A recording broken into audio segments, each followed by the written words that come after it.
If you're asking, is my cat in pain? Then you need to know that cats are very good at hiding their pain, and the signs are much more subtle than in dogs. In fact, unless you know what to look for, you might not even realise there is a problem.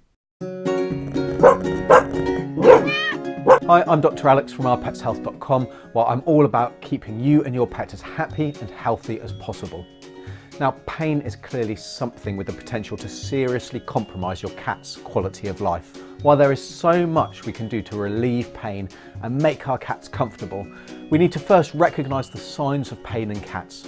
Stick around as I run through the 25 certain signs of pain in cats compiled by a number of cat experts, and keep watching right to the end as I'll then include some other signs that might also mean that your cat is painful.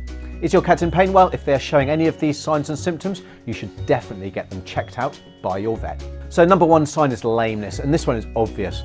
We should all appreciate that limping means pain.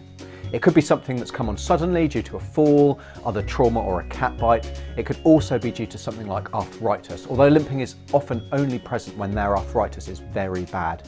It is not an early sign of chronic pain in cats. At 2 is difficulty jumping. If your cat is no longer able to jump up or down from the heights they once did, if they are hesitating before committing, or if they're choosing to get to the same spot by other easier means, then pain is going to be playing a role in your cat's decision making. At 3, we've got abnormal gait. Now, an abnormal gait means that when your cat is walking, they're not moving as freely or symmetrically as they used to. An abnormal gait might be due to pain in their legs. If they're painful in more than one leg, then limping becomes hard, and your cat instead will move in a stiff or abnormal manner. An abnormal gait can also be due to pain elsewhere, their back or abdomen, for example. Whatever the cause, an abnormal gait is a certain sign of pain. At 4, we have a reluctance to move. Now, cats are sensible creatures for the most part, and if it hurts to move, then they just simply won't move much. Equally, just like us, if they're also feeling unwell, then they will be pretty reluctant to move as well. At 5, we have reaction to palpation. So if your cat normally enjoys a stroke or a cuddle, but has started to flinch or react abnormally when you touch them, then you can definitely answer yes to the question, is my cat in pain? At 6, we have withdrawal or hiding. And a bit like a reduction in moving, if it hurts to be touched, a cat will adjust their behaviour to reduce the amount of interaction they have. Withdrawing from family life, reducing the amount of opportunity you have to interact with them, and hiding away from you and any of your other pets. And that's just really a logical step to take for a painful cat. At 7, we have an absence of grooming or reduction in grooming. And cats, for the most part, they're fastidious groomers. They keep themselves clean and tangle-free. And so one sign of chronic pain is the development of matting or an accumulation of dander. And this often starts around the back end, as this is generally the first place that becomes just too painful for your cat to reach.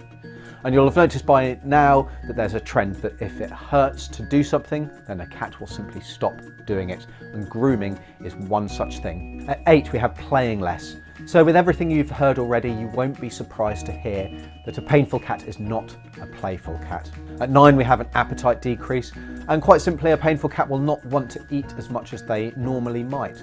Now, this could be because moving to their food bowl is just too uncomfortable, but also their overall appetite will also be reduced, even if you put their food right in front of them. So at 10, we've got an overall activity reduction. Now, this one doesn't need explaining. A reduction in jumping and playing and hiding away and a reluctance to move all add up to the general picture of an overall decrease in activity in painful cats. At 11, we have less rubbing towards people. So cats can spend a lot of time rubbing up against you and their environment, and that's a real mark of affection. They're effectively labelling you as owned by them and part of their home.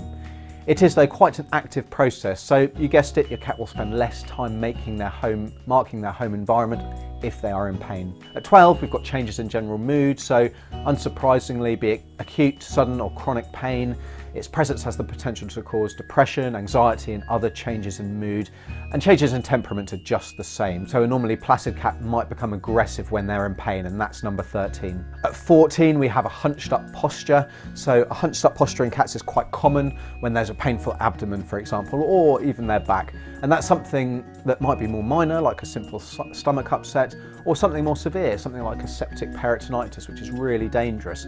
Hunched up posture can also be a sign of back pain, like I've also said, amongst other things. At 15, we've got shifting of weight. So a reluctance to spend time staying still, but instead shifting weight from one leg to another is a sign of pain in multiple areas.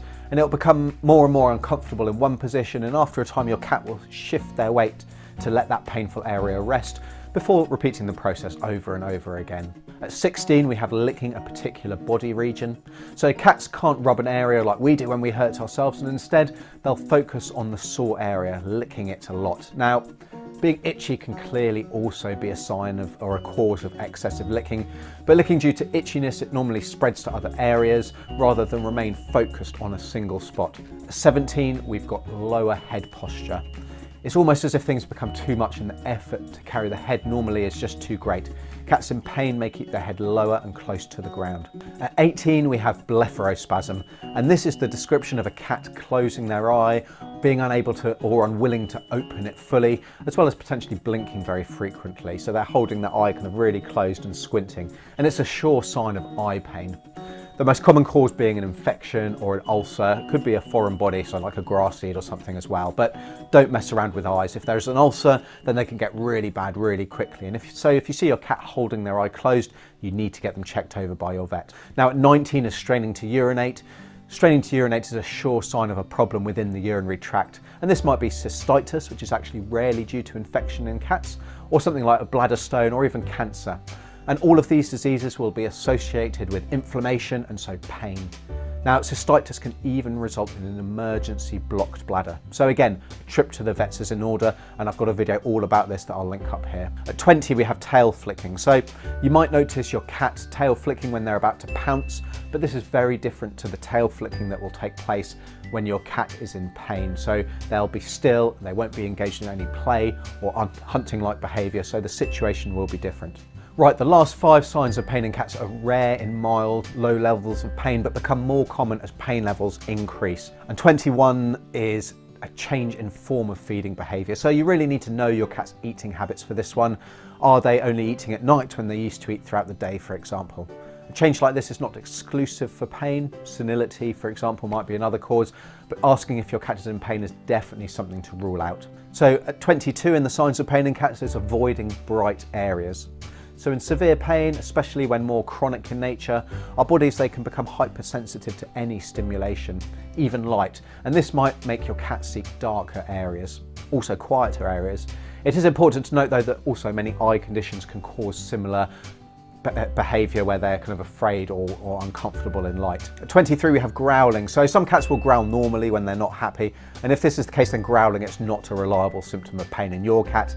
But if your cat never growls and starts doing it, then pain is highly likely to be the underlying cause. Groaning is another one. Now, it's not very reliable, but still definitely worth including in the list of signs of pain in cats. And my last one at 25 is cats keeping their eyes closed. So that might mean that they're in severe pain and not just a result of eye pain like blepharospasm. So they'll just be closing their eyes rather than forcing them closed. Right, so those are the 25 main signs of pain in cats, but as promised, there are some other signs to look out for, although these are less reliably due to pain or less frequently seen. And these include things like teeth grinding, the ears being down and flat against the head, panting, trembling, house soiling, sleeping more or sleeping less, trying to bite or scratch someone, and also crying out and meowing. So if you notice any of these signs of pain in cats, then it's really important to get to the bottom of whatever issue they're suffering from. You'll know by now that I'm a strong believer in the fact that there is no reason any cat or any dog or any animal for that matter should have to suffer from unrecognised or untreated pain, no matter what the cause. There is just so much we can do to investigate disease and then go about treating and managing it. In the case of pain, this might be giving one of a number of different painkillers. It might be making changes to their routine and to their environment that they live in. It might mean changing their diet or starting a painful cat on supplements. So keep your eye out for the signs of pain and take action if you see any. You owe it to your cat. If you've got any questions, then please leave me a comment down below and I'll try and get you the information that you need. And until next time, I'm Dr. Alex from Our Pets Health, because they're family.